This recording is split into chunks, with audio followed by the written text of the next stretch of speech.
What's going on, people? We are Tottenham TV, back here with some more live streams for you guys. We are here with Brian in the absence of Sim. How we doing, Brian? 2 games down, 2 wins, no goals conceded. Pre-season is rocking and rolling. It is rocking and rolling. I didn't get to watch the Auckland game because I was at work, and I'm going to miss the Chelsea one, unfortunately, as well. Such a part-timer. I know, mate. I know. Some of us have got to do some work at some point. But yeah, look, 2 wins and 2 clean sheets. Yes, it's pre-season. Yes, it's friendlies and it means nothing. But getting that winning feeling is always good, isn't it? And how are you, Ben, bro? I'm good, mate. I'm good. I'm happy that pre-season's rocking and rolling. Obviously, getting in 4 a.m. and on my way in, realising that is basically a youth team wasn't the finest. But no, it was a good game. I enjoyed it. I enjoyed doing a watch-along. And I'm looking forward to Wednesday. Wednesday, 10:45 against Sydney. But obviously Chelsea, the big one at the end of the tour on the weekend. Yeah, but let's get into it because we got a Tottenham update today. We got some quotes from Roberto De Zerbi after that game and some fresh new quotes from Mickey van der Ven, which we're going to get into as well. Nice. But before we get into it, you know where we're going. A big up to okjersey.com. 10% off is your discount code. And the code is Spurs to get your top quality replica jerseys. They got all the new Spurs stuff. They got all the old Spurs stuff. Replica shirts, retro shirts, the new home and away shirt, training gear coming on the site pretty soon as well. And if you're a shirt collector, you know, international shirts and just your any shirt that you want pretty much, they've got you covered. But if you can see, look, they got the long-sleeved new shirt along with the fan jersey and the fan one and the player one, and that goes for the home and away. And they've also got all the stuff from last year and previous years. So anything that you want, they have got you covered. The quality is top-notch. And also, make sure when you do order, because I know you're going to order, but when you do order, it is get a size up. Make sure to get your size up. So big up to each and every one of you. But let's get into it, people. Let's do it. Let's do it. Get into it. So first and foremost, we are going to speak about Savinho. It is the daily Savinho. What a change. Are you surprised, Brian? Not in the slightest, but I'm glad you addressed it as a daily Savinho. It may have to be the annual Savinho, the way this is going. Well, yeah, it's been daily Savinho for about a year now, maybe longer. Basically, Fabrizio Romano saying Tottenham remain in conversations for Savinho and the deal is still on. Tottenham are waiting for Man City to say the player can leave. The Sun are reporting that Tottenham are in advanced talks for Savinho after beating off the competition, who was Ruben Amorim's AC Milan. And I mean, it's the same thing. It's the same thing every time that we bring something up.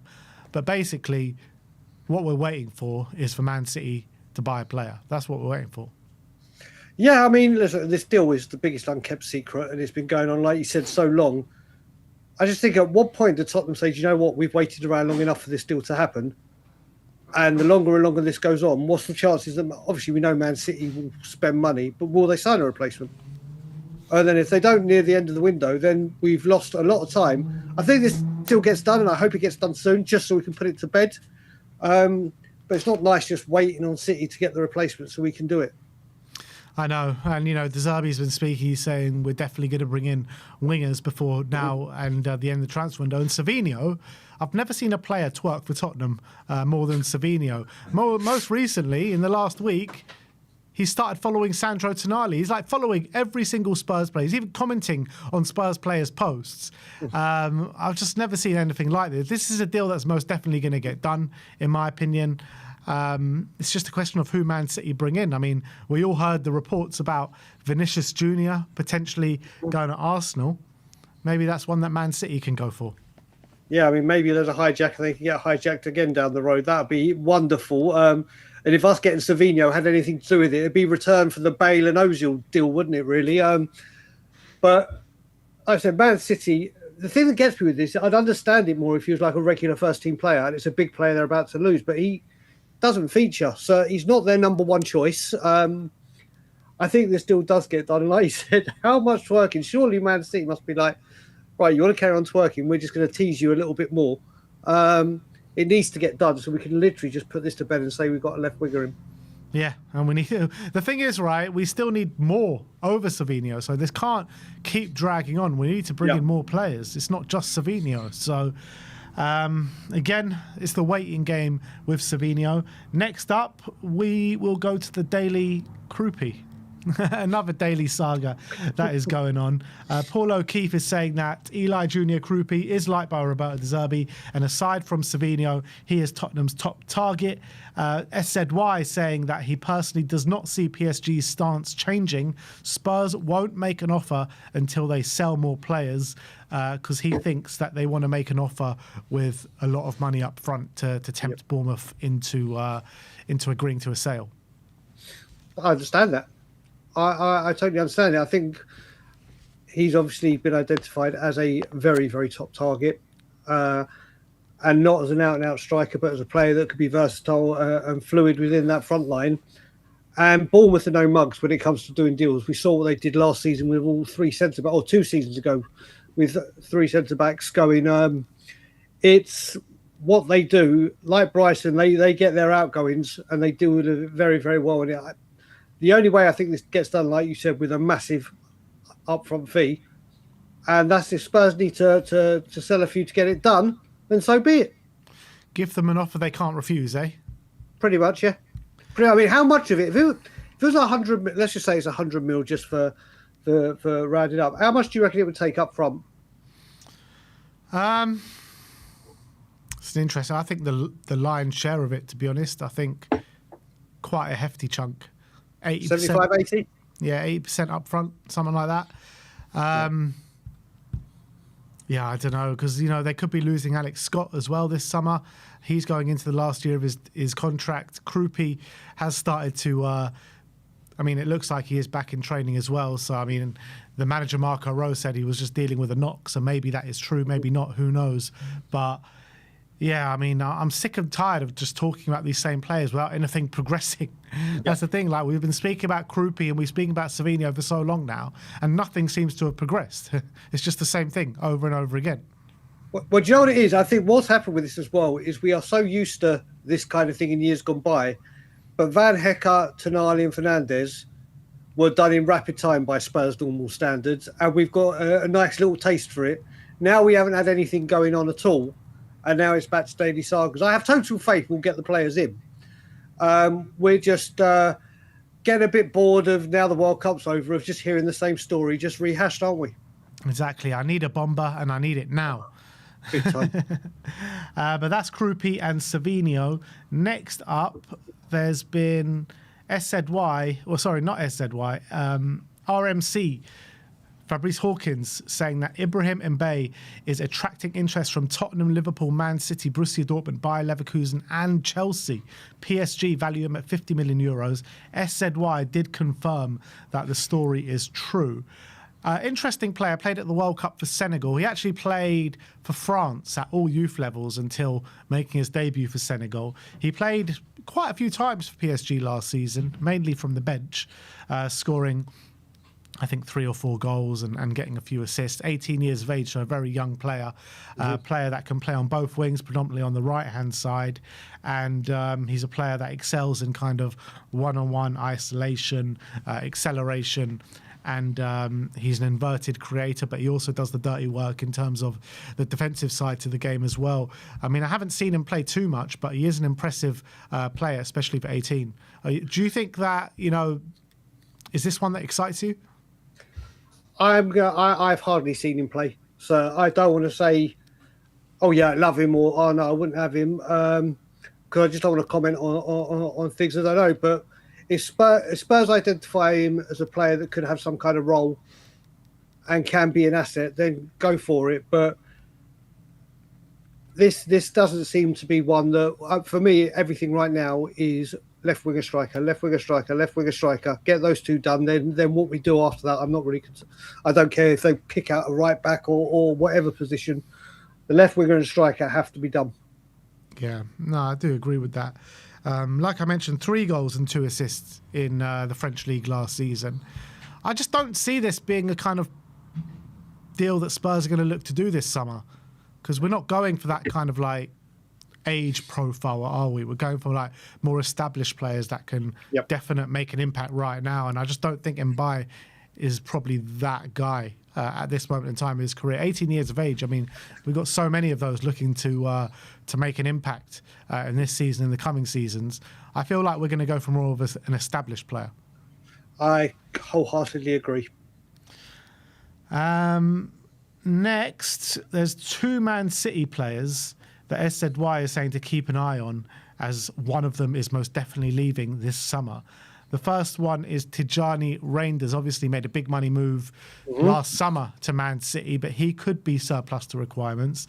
And another one is Nico Gonzalez as well, recently joining Man City in the last year or two, plays in the 6. Would any of those interest you? I was hoping you were going to say Marmouche, and then I'd be yes. I think Reinders can be a very, very good player. He had an electric start to his Premier League season, and then he just got injured and it petered out. I don't think we need the 6th and midfield fight. No, like I said, left winger and striker, and then go for these opportunities, as we used to get told. Once you've got the left winger and striker, I'm open to these opportunities. But until then, they don't really interest me. What about you? I think Reinders actually interests me more than Nico Gonzalez. I mean, you look at Reinders, what he does for the national team. When he first went to Man City, he was on fire, then kind of went off the boil. Yep. I think as well, you're looking at the Dutch contingent at Spurs right now with Van der Ven, Van Hecker, Javi Simmons. We're building a bit of a Dutch revolution here at Spurs. So I think he would fit right in. I think he would. It fit right in, but like I said, with the midfield where it is, and then obviously you got the players like Archie Gray. We don't know what's going on with Bentancur. There's so many midfielders we got and are trying to get out. I don't think I'd rather the money went elsewhere. I really would. The thing is with Reinders, Spurs will only look into bringing a midfielder if we sell a couple of midfielders, Sarr, Bergvall, Bentancur. Yep. So if those 3 go, Spurs are going to have to bring in another midfielder. And obviously there's Alex Scott there, Morgan Gibbs-White there. And I guess it would be between those 3 or 4 players, Gonzalez, Reinders, Alex Scott and Morgan Gibbs-White. And I know your favourite would be Morgan Gibbs-White, but who would be probably the best fit for Spurs? Do you think it would be Gibbs-White? When that man comes into the equation, I won't say another midfielder against you. I think Morgan Gibbs-White offers more than all of them. I really do. I think Morgan Gibbs-White is such an electric, stunning player. Everyone knows on this channel how much I love him, and especially last season when I thought we had him, I think he just takes us up levels, goals, creativity. He'll put himself about.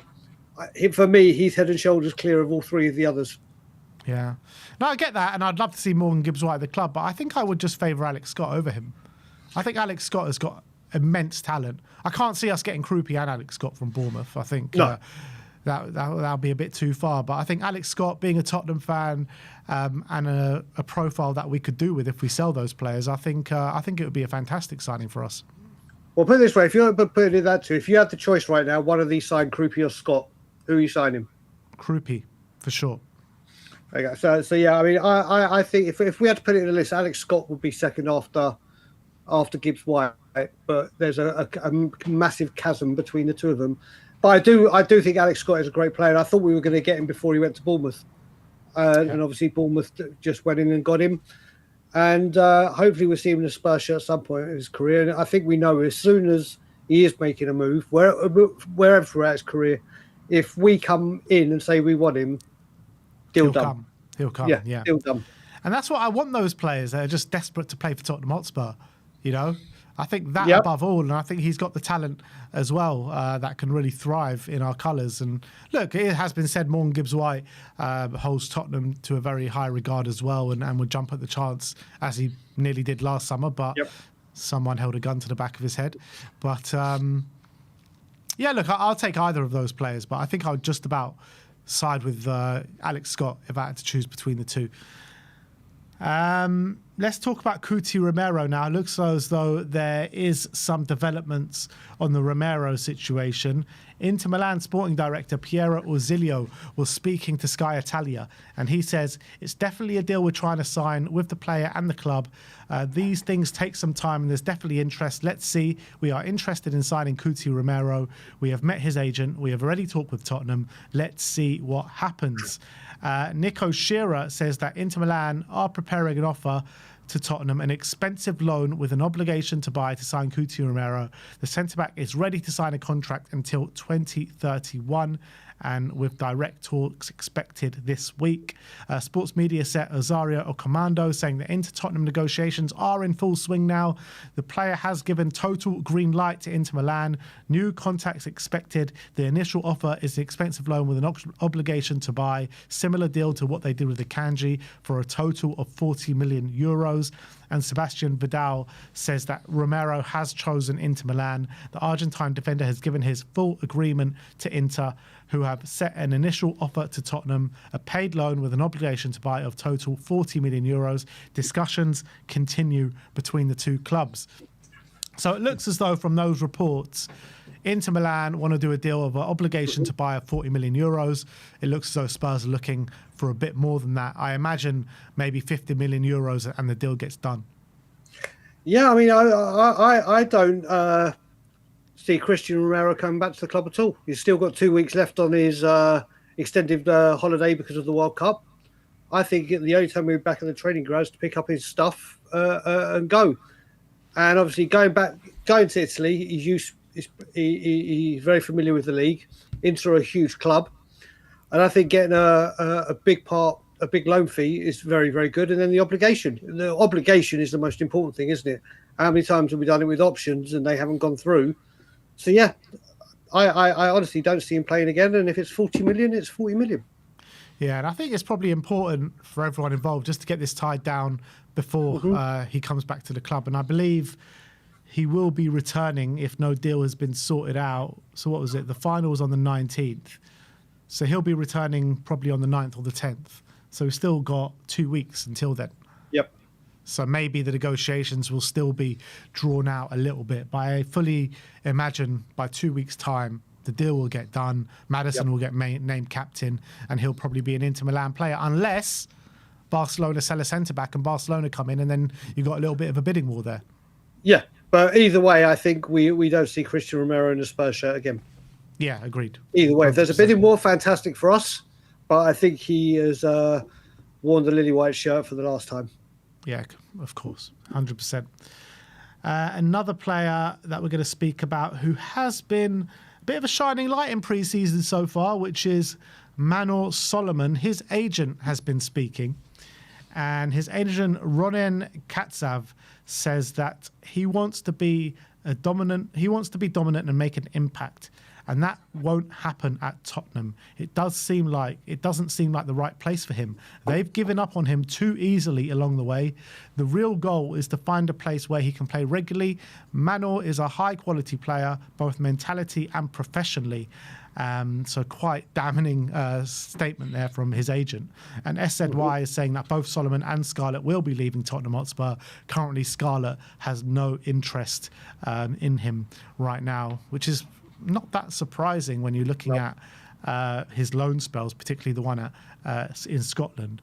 But in terms of Manor Solomon, doing quite well in pre-season. I think both games he's done fantastically well. Showing his quality, in my opinion. Obviously, the opposition ain't great, and you can't read too much into it because it is pre-season.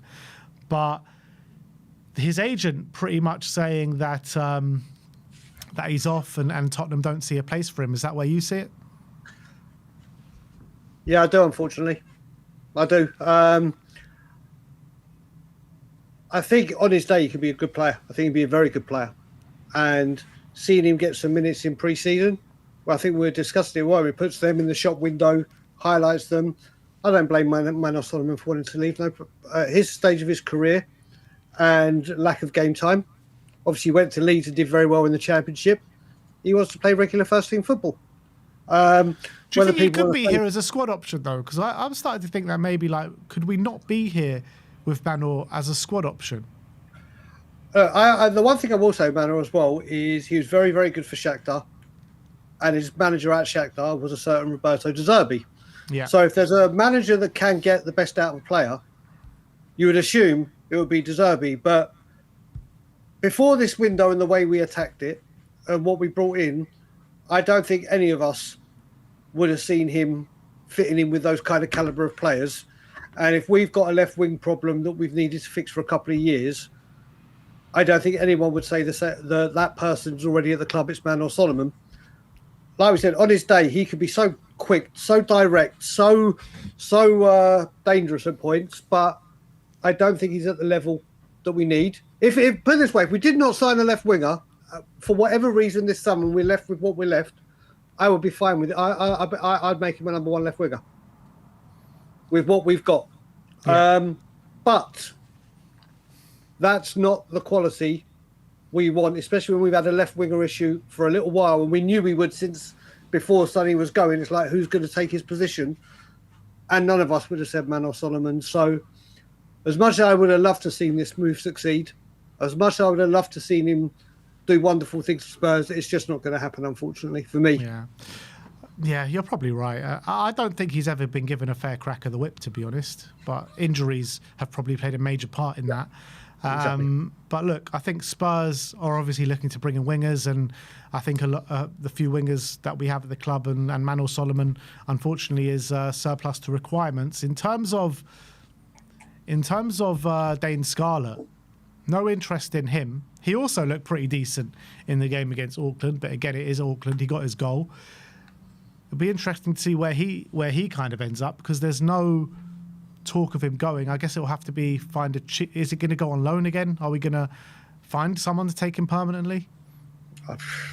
Whatever happens, this one it's not working out. Is it? We all thought we had high hopes for him over the years that we've had him, and it just hasn't worked out. And like I said, the lack of interest in him.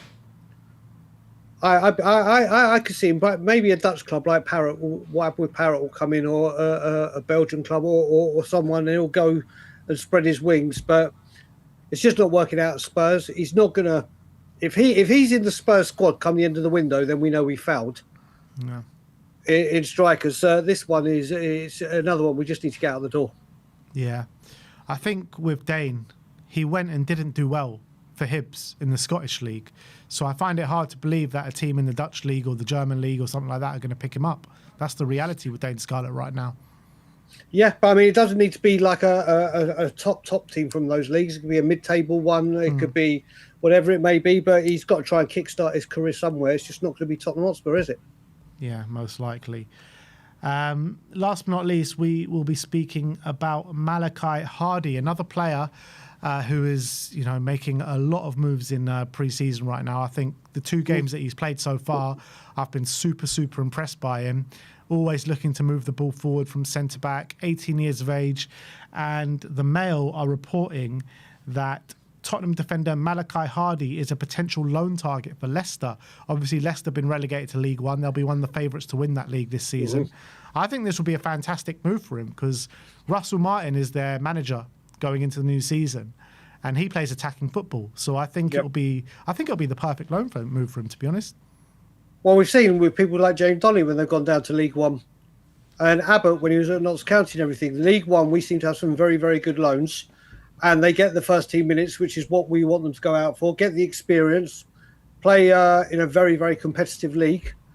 So it'd be a great move. I completely agree with you. Yeah.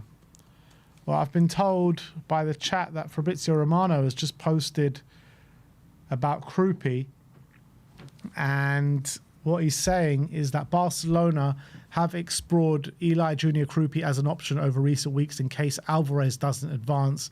Man City have also asked on info for Kroupi this month, and Bournemouth want to keep him and insist there is no plans to sell.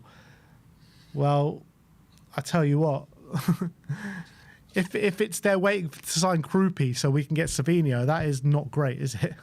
No, it's not. And Barcelona coming in, if Alvarez falls through, I want to see who Spurs have got lined up if Kroupi falls through for Spurs. It seems like they've got their options. I mean, obviously the club may be keeping quiet, but we've got to start thinking like we're saying with Savinho and it drags on. Who is option B? If it doesn't go through, these teams are heating up now, aren't they? And we've waited and waited.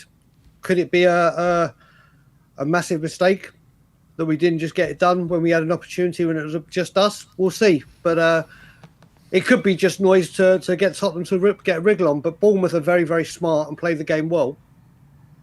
And it could be just to drive the price up again. Yeah, but no mention of Tottenham at all from Fabrizio Romano on the Kroupi situation, which is, a bit of a kick in the teeth. I mean, if it is that they're waiting to bring in Kroupi to sanction a move for Savinho, then we need to go and prioritise Kroupi over Savinho.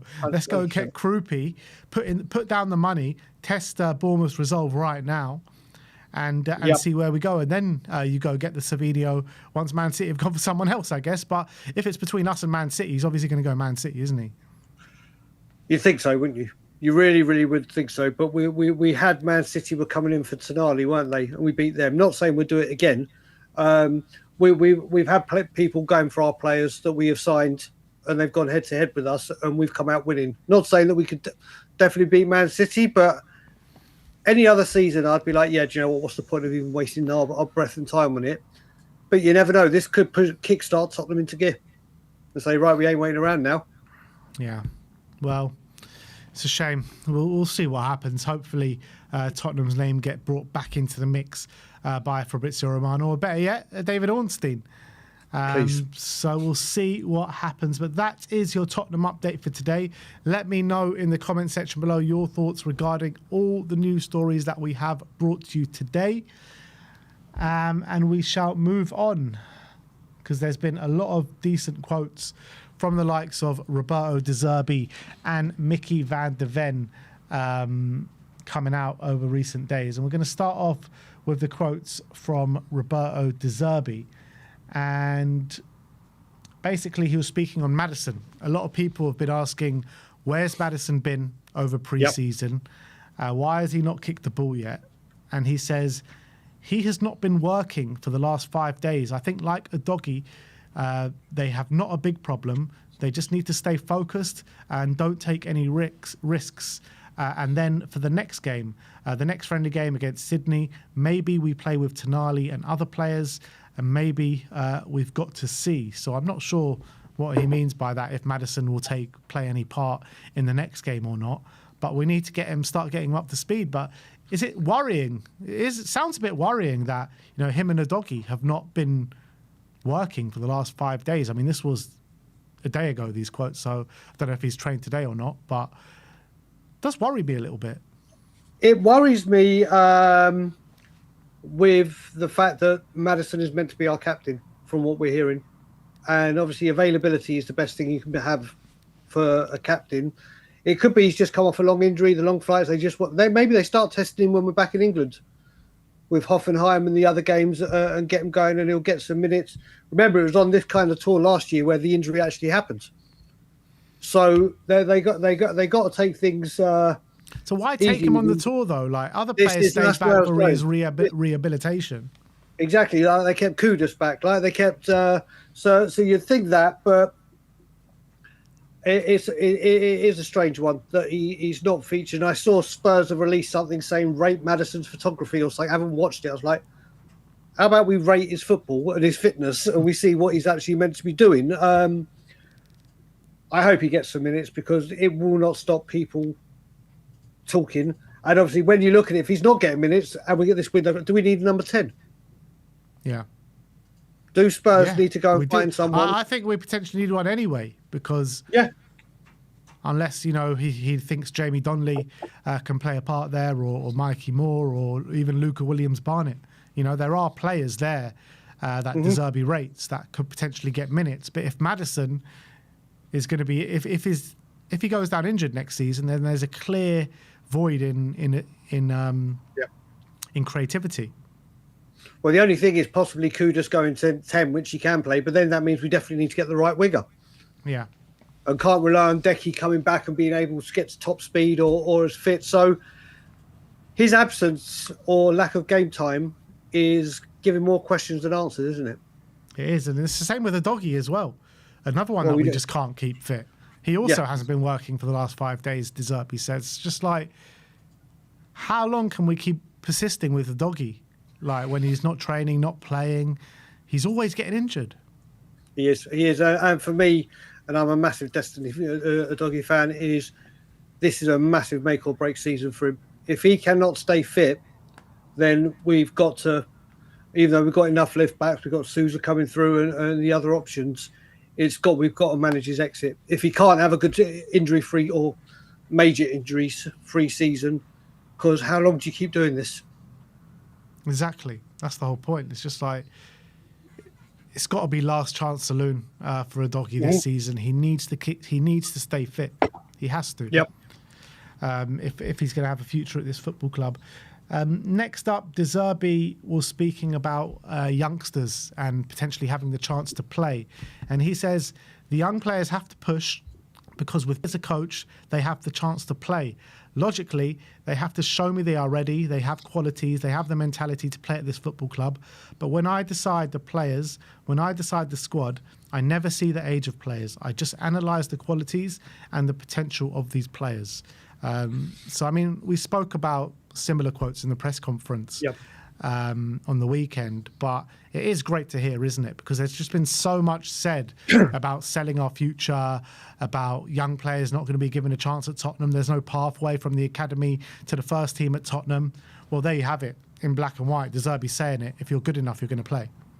Yeah, and the thing that makes me the point about this is, I don't know if people have seen it or even you've seen it, but I was just flicking through Twitter, and one of the youngsters that we let go a couple of years ago that was destined for greatness, that was going to be great and the next big thing, has just signed for a Thailand team in Bell.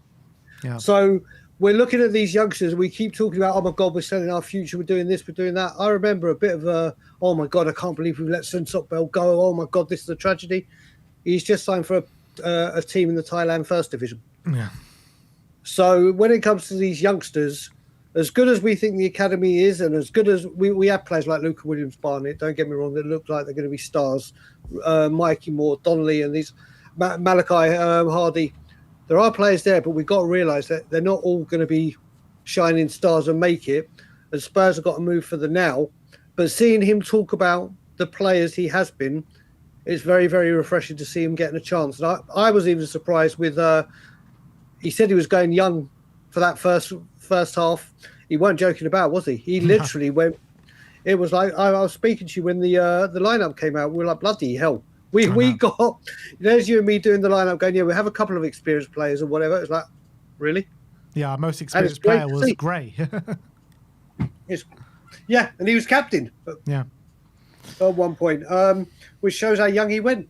Yeah, and talking of Archie Gray, he said Archie is young, but he's an old player as a mentality, as a performance, as an experience, as a career. So maybe tells you, I mean, Archie Gray, in that friendly, I thought he was phenomenal. I really did. I know you didn't see it, but he was literally the hub of the team. He's captain. He played like it. He played an unbelievable ball that forced the first goal. I think that ball to Manuel Solomon, and obviously forced to save out a keeper, and then Dane Scarlett put it home. But I thought Archie Gray's performance against Auckland was really was. He was hands down the best player on the pitch, in my opinion. Apart from when Tell came on in the second half, obviously he did what he did. But from the starters, he was head and shoulders above everyone. And with the captain's armband on, does that show where maybe De Zerbi, kind of how De Zerbi rates him by giving him the captain's armband, even though it's just a friendly? I hope so. You and I are both fans of Archie Graham, but I strongly believe that he's going to reach his full potential and show the doubters wrong and really become a key player for Tottenham Hotspur in the future. And like you said, I've seen the highlights from that. It's a great ball for Manuel. Yes, people will now be going, oh, it's only Auckland, it's only pre-season. I think when we're getting these midfielders out and we're bringing in these kind of midfielders that we're bringing in, the quality that's around him is going to influence him a lot more because we got rid of some of the players that aren't up to standard. I think he's going to go on and really impress this season and have a big part to play. It could be from the bench, could be cup games, it could be whatever. but I think Robert De Zerbi. There was talk at one. There was a rumor flying around with on Twitter that he wasn't a fan of Gray's, wasn't he? Well, I think he's shut those rumors up, and I believe that Archie Gray could have a very, very good season this season. I'm a big fan of his. Yeah, totally agree. And it feels like by watching him play, he's bulked up a lot. He looks like he's spent the summer in the gym. He's got a proper top mentality about him. He comes from a family of football people, doesn't he? So I think Archie Gray is destined for good things. I really do. Then he was speaking about Mikey Moore, and he said that we have to talk about Mikey Moore making an impact next season, maybe in the first team. And he says we have to analyse the last part of the transfer market because we're looking to bring in wingers. And then we speak to him with his agent, with the club, to find the best solution for everyone. So, I mean, it's a bit of a strange comment there by De Zerbi on Moore. He's not saying, I mean, he never said like, oh, he's a top talent, Mikey Moore's our future. He's just saying we need to find a solution that's best fit for everyone. Hopefully that's just a loan, because if we sell Mikey Moore, I'll be massively against that. Yeah, like I was a couple of weeks ago with a player that went, but obviously not at the level of Mikey Moore in the first team. Yeah, exactly. I think don't be comparing Devine and Moore, mate. Oh, mate, don't get us started. That's a separate stream. That's a separate argument. Might have a domestic here. Yeah, exactly. But no, honestly, I think it puts a cloud over my. I think Archie Gray goes on loan. Not Archie Gray, sorry, Mikey Moore. I meant. Saw what we saw in the MK Dons game. He wasn't sharp. He wasn't on it like a Luca Williams-Barnett, like a Rio, like some of the youngsters. And I heard he wasn't the best against Auckland compared to other players that were on the pitch. I do think he needs another loan. I think the sky's the limit for Mikey Moore, but he's still so young. He's still got to develop, and we're talking about these young players and not getting a chance in the first team and going to earn experience. I think Mikey Moore desperately needs it. I think another loan somewhere, whether it be in England or abroad again, get another year of football under his belt, and he'll come back twice the player, and then we'll start to see green shoots. But I just can't see him fitting into this team this season. Yeah, look, it's not been the best first two games for Mikey Moore. It's got to be said. I think in the second game they gave him special treatment, and they had like 2 or 3 men around him every time he got on the ball, and he was still, provided a few moments. And as well with Archie Gray, I feel like Mikey Moore's really bulked up a little bit over the summer, and maybe it was just a year in the Scottish League that's made him grow up a little bit, and I think you can see that development in him. So I agree, like 1 more year on loan, and then hopefully he'll be able to push for the first team next season. Yeah, I think we've got to look at this as well, Ben. When we say going out on loan, I can remember at the time where going out on loan meant you got no future and we're just trying to get rid of you and we're out of sight, out of mind. Spurs in the last couple of years have improved that with their loans. Obviously, some of them haven't worked out, but you look at Divines, you look at Mikey Moore's, you look at Vusković's. There have been certain loans where they've been well thought out. Ashley Phillips, and they've worked out well and got the experience. And I think it's very, very important that if when Mikey Moore, in my opinion, goes out on loan, it's to an attack-minded team that will play the way De Zerbi has in his mind, that he will see him as a Spurs player in the future. And that's we don't want it like what happened to Donnelly, like a really good loan, then go the next season and it fall apart. So let's just hope Mikey gets the loan to the right club and comes back all the better for it next summer. Yeah. And then he was speaking about Luca Williams-Barnett and Malachi Hardy. And he says, Luca is a big talent, very young, big talent. Malachi is another good player for the future of this football club. We can't forget the young players, especially with the new rules, the financial fair play, all the rules of the Champions League and the Europa League. We have to improve our academy. We have to help them produce more players because we need it and it's important for the club. And I'm happy he's mentioned those Champions League and Europa League rules because it's something that we've spoken about a lot here on We Are Tottenham TV over the last month or so or last couple of weeks. And these are the players that are going to really help us kind of maximise the squad, isn't it? Because we don't have enough club-trained players. We need those club-trained players. And Bergvall and Archie Gray, if Bergvall's going to go, then obviously that diminishes that prospect by 1. And we're going to need the likes of Luca Williams-Barnett, Mikey Moore, Malachi Hardy to really be at those levels so we can maximise that squad. In terms of like where they fit in next season. Malachi's 18, so obviously he can go out on loan. But the likes of Junai, Byfeld, Luca Williams-Barnett can't go out on loan. So it'll be interesting to see how he utilises Junai and Luca Williams-Barnett. Obviously with Junai, there's more players ahead of him, so maybe he won't be able to get the minutes. But with Williams-Barnett, I mean, both of them look physically ready in my opinion, but with Williams-Barnett, there are opportunities with the current squad without any more signings that you could see where he'll get the minutes. Yeah, you can. I must admit, every time I go on Twitter now, I see LWB, I have to reread it because I keep thinking left wing back automatically. And I'm like, oh, no, okay, it's Luca Williams-Barnett. He's a real talent, isn't he? And he, like you said, he won't be eligible to go out on loan right now. And I think we saw he got the odd minutes in the odd game last season, especially at home. He got one game he came on in. I'm sure it was two. I'm sure he played one near the end of the season as well. No, I checked it up. It was just one. Okay, so my memory just being an idiot. But yeah, I really like Williams-Barnett, and I'd like to see him, if need be, and push comes to shove, given an opportunity. Again, Carabao Cup. As much as I want us to go for it and take it seriously, that doesn't mean you can't play Lucas Williams-Barnett, but surround him with first-team talent rather than just putting all the youngsters in. I think he's got a very, very high ceiling. I think I'm more excited by him than I am Mikey Moore. Understandable. And like even when Mikey Moore was coming through, because I think Mikey at this age, I'm more excited by LWB than I was Mikey Moore, and I think this kid is going to be a very, very, very good player for Tottenham Hotspur, and I think he could get the odd opportunity and take it. Yeah, I mean, what he's shown so far in pre-season against fully grown men, making them look silly on the football pitch, that the way he can just glide around the football pitch and take it past players is just phenomenal. Just absolutely phenomenal. And, you know, I mentioned it before and I mentioned it again, but he just reminds me of how Adel Tarab used to move around the pitch and how he used to just take it past players for fun. And look, physically, he looks there. He looks there. So hopefully he'll get minutes next season. I really hope so. Yeah, and just think if he carries on working out in the gym and gets even bigger and bulkier and stronger with the ball, will be insane. And also, you could say like Dele Alli. Dele Alli came in at such a young age. Obviously, he had MK Dons and first team, but he was surrounded by quality players, which allowed him to do what he does. And if Spurs could get the right people around him in certain games, he could be like Dele and that youngster that could be the jack in the box. Yeah, very true. But that is the quotes from Roberto De Zerbi. Let us know what you take from them in the comment section below. We're going to move on and look at quotes from Mickey van der Ven. He's just done an interview with some interesting stuff in there.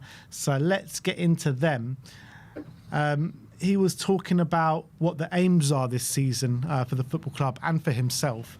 And he says Spurs is a team that needs to be playing in Europe every year. So obviously the European spots are something that we're going to aim for. The most important thing is that we play our football and that we are a difficult team to play against. Personally, I just want to stay fit all season, play a lot of games and be important for the team.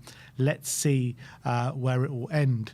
So, I mean, that's got to be the aim this season. Just get back into European football first and foremost, hopefully the Champions League. Yeah, European football for me, and obviously for Spurs itself, it is vital. I like I said to you, and I'm not going to change no matter who we sign, just get back into top 8 and try and win the FA Cup and the Carabao Cup. But if the FA Cup gets you into Europe, we are starting from ground zero, literally for the last 2 years, and things have to improve. Other teams will start to strengthen as the market goes, as the window comes to an end, and the gap we're closing right now, they'll start signing and push them a little bit further out. So it's going to be a very, very competitive season. Yes, it's only one game a week. But it's just good to hear Mickey talking in this positive mood. I would say, like, if we were in Europe this season, like say we were in the Europa League, I'd probably say, yeah, maybe I would have a bit of more of a lower expectation for the league. But now we do have only one game a week. We're spending all this money, bringing in top quality players. surely it's got to be a top 5 finish this season for Spurs. This has got to be what we aim for. Well, again, like I said, we'll see at the end of the window. I understand the aim. We'll see what other teams do around us. But I understand this one game a week and the squad we're building. But like I said, I rather than gunning for the top 5, I don't see why Spurs don't say, right, you know what, well, let's get a couple of cups back home. Well, it's been ages. Top 5 and a trophy. That's got to be the aim this season. Top 5 and a trophy. I'll bite your hand. I think everyone will bite your hand off. Yeah. But I would love. I keep saying it, and I'll carry on saying it until we bloody bring it back home. Until we win that FA Cup, that cup needs to be back in N17 with the blue and white tassels on it. And why not this year with this assembled squad, with this deep squad, take this cup bloody seriously, and try and end a 36-year drought. Well, here's a question from someone in the live chat, Rabbit Man, saying, quick question. If the transfer window's shut today, where do you think we'll finish? I think we'd finish I think it was probably outside the European spots, like 8th or 9th, maybe 10th, something like that. The attack's just not good enough. If it ended like it is right now, then top 10 finish. And I would say outside of Europe, so I'll beat you 8 to 10. Yeah. And that's just basically because of our front line. Yeah, exactly. It's just not good enough. The rest of the team, the defence, the midfield, they're easily, I think, a top 5 level kind of defensive midfield. Then you're looking at the attack, it's like a bottom half attack, basically. That's what we're looking at. I think it'll be a lower bottom half attack, in all honesty. And again, 2/17 speak for both goals scored, goals against, and whatever.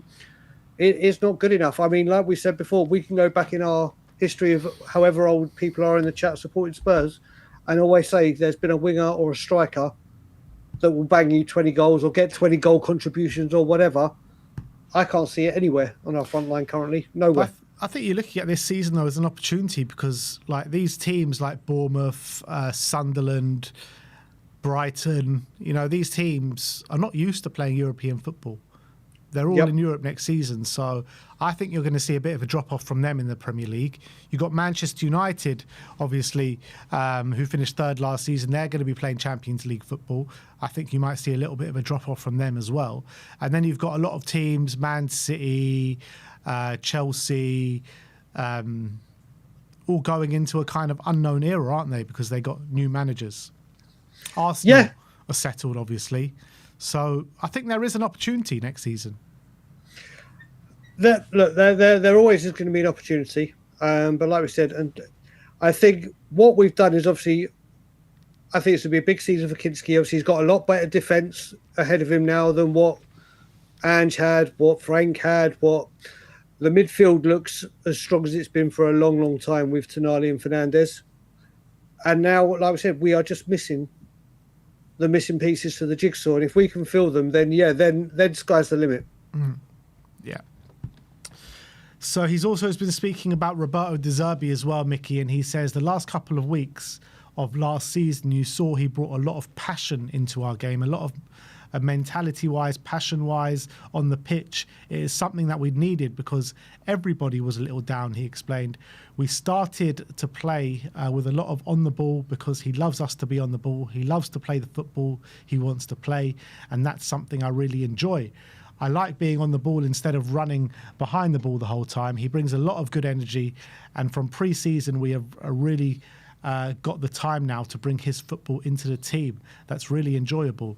So, I mean, I think maybe a few back shots there to the previous football that we were playing under Thomas Frank. But it's great to hear Mickey just enjoying himself again because you saw last season his head was elsewhere. He did not want to be there. He hated the football. He hated the results. He hated everything to do what Tottenham was.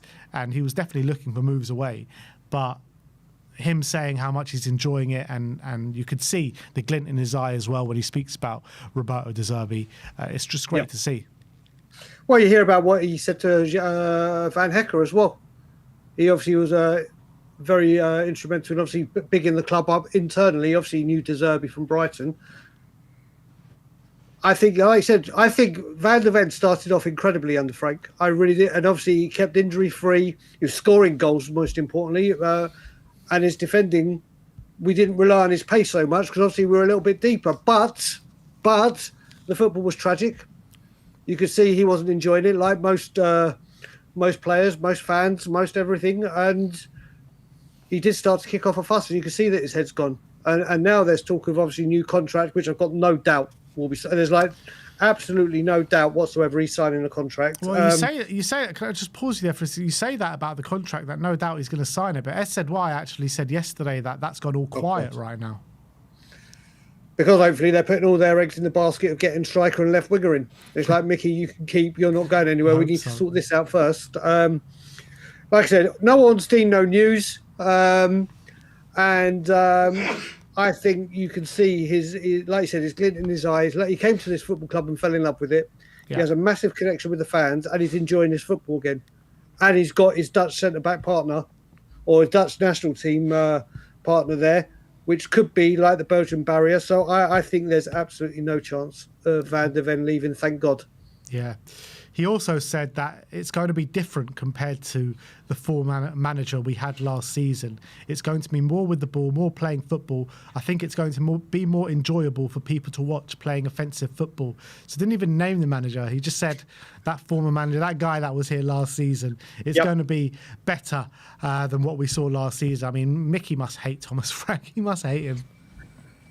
Mate, mate, put it this way, I hate Thomas Frank now, and I bloody fell in love with him and was obsessed with him. So I can't stand the sight of him now. So God knows how Mickey's feeling. Like I said, the style of football, let's face it, it couldn't have got worse. Yeah, I think any of us could have managed Tottenham Hotspur Football Club, and we could play a better brand of football than what we were having to witness every single week. And this is the kind of football he loves to play, isn't it? It's the Tottenham way, as we know it, or as we were taught it as we were growing up. And I think Mickey is integral to this. Yeah, most I definitely think he's is. absolutely what he brings to this football club. Like I said, what I loved about last season under Frank is his timing, his sliding tackles and timing of his tackles and defending without using his pace. Yeah. Really impressed me. I actually think he did improve as a defender in that first half of the season until he kind of like lost his way. 100%, mate. I think when we're looking at when we were talking about has Frank improved anyone, I think he had improved Mickey Van der Ven as a player. And it basically, like we were just saying, his positioning is whatever, but then obviously head gone and whatever. So basically, he got him to improve as a defender initially, and then just got him to lose complete interest with the whole football club. Exactly. Got him better as a footballer, but mentally head gone. Yeah. They said that's how we do things at Spurs. But yeah, look, I think Mickey will sign that, like I said, and I'm hoping what I said, why it's deals are more important to get the players in and other players out. Yeah. Before we sort your contract out. I'm sure there's been discussions of a wage rise and blah, blah, blah. So hopefully it's just cross the T's and dot the I's when Spurs are ready. Yeah, there could be a sense to say that maybe Mickey doesn't trust the club fully just as of yet. And he's waiting for more things to happen, waiting to see if we have an actual, normal season instead of everything just going out the window after a few months. How many years has he got left on his contract anyway? I think it's 2 or 3. 3, I think it is. 3, I think. Let's hope it's 3. Yeah. He's speaking about last season. He says it's something that we're going to have to work really hard on making differences because last season was unacceptable from our side. It's better when you go in with a fresh mind into a new season. Last season was stressful, so to leave everything of that behind and go into the new season fresh means a lot. So, I mean, it was no secret that last year was unacceptable. The year before was unacceptable as well in the Premier League. So it's time for these players and everyone involved to put it right. Yep. And I think as well, what we've got to remember with Mickey as well, coming back into this season, he's just been at a World Cup. He's played a lot of football. And I'm delighted we've got Senesi through the door. So we don't have to test Van der Ven and overplay him. There is backup there. And like you said, like a lot of things right now, the past is in our rearview mirror. This looks like a new start, a new Tottenham, so to speak, a new way of attacking the market, a new style of football to be enjoyed this season because obviously last season, De Zerbi didn't want to change too much. And there should be lots of positivity around the football club in the season coming up. Yeah. And last but not least, he's talking about the business Spurs have done this summer. And he says it's really good that you can see the club has made some changes.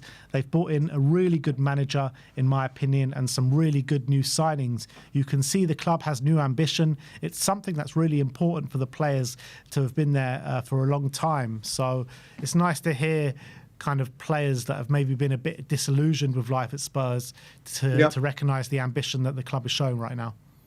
Well, you're looking at it this time last year, maybe a little bit earlier.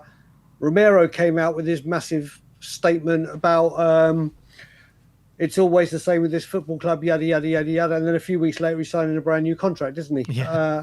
Spurs have certainly, if you're a player or as a fan, when we look at this, it has been, as so far as transfer windows have gone for us, a night and day difference to what we usually expected to. What did these players got these players? Not, oh, we stumbled, messed around, lost them, got you. I think it's been great for incomings, very good so far for outgoings, money coming in. And this is what we want the football club to be doing. And for Spurs players to be seeing this, and we probably all know they've been told so many jackanories. And it's like, oh, yeah, this is going to happen, this, and it doesn't. To see it actually happening, hopefully has got them feeling very optimistic. Yeah, I know, because for too long, this club has just been all talk. Every summer you hear it saying, this is the year, we're going to be going on to the next level, we're going to be doing this, we're going to spend money, every penny goes back into the football club, blah, blah, blah. This year, finally, Spurs are putting their money where their mouth is. So, and I think the players, particularly the ones that have been there for a while, can maybe recognise the difference in the way that Spurs are attacking the transfer market. But those are the words from Mickey van der Ven. Let us know your thoughts in the comments section below. There's just been a new update on Kroupi Romero. I mean, not new, but just another journalist saying that Inter Milan are accelerating their pursuit of Kroupi Romero. Inter have submitted an opening bid to Tottenham and are confident of reaching an agreement. Club-to-club talks are ongoing, and that is from Sasha Tavoleri. So things seem to be moving on the Kroupi Romero front. Yeah, and like you and I were discussing, I don't expect to see him back at Spurs training ground apart from to collect his stuff.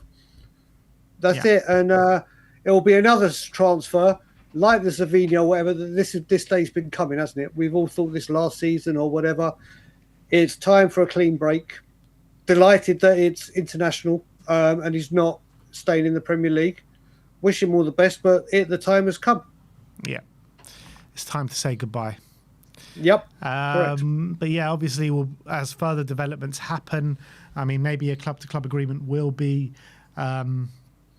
agreed pretty soon. Who knows? But that is it from us today. I want to thank Brian Daigle for coming on with me today. Everyone do go subscribe to his channel, Tottenham on Tour. Did you hit that 11K? We did, bro. We did it whilst we were doing the watch along. Oh, we did it on the watch along. Yeah, we did whilst we were doing the watch along. Lovely. So big up to all of you.